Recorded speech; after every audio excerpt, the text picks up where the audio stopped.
ఇవాళ ఒక rocking interview చేయబోతున్నాం. ఎవరున్నారంటే గెస్ట్. ముఖ్యంగా ఇందులో పాత్ర చెప్పాలి అంటే సుజాతది ఎక్కువ. మీకన్నా సుజాత గారికి ఎక్కువ ఫేమ్ ఉంది. సో దాన్ని యూజ్ చేసుకొని ఎందుకు ఒకటే ఒక మాట జనాలు ఎందుకు ట్రోలింగ్ చేసే పరిస్థితికి వచ్చింది. మెగా ఫ్యామిలీకి సంబంధించిన వాళ్ళని ఆ విషయంలో ఎదిరిస్తున్నాను.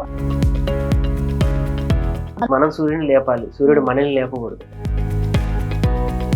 సుజాత గారిని అడగలేకపోయి అడగాలనుకునే క్వశ్చన్ ఏంటి? నా సినిమా పేరు కేశవ చంద్ర రామావతి. వీటి షార్ట్ కట్లు ఏమంటారండి?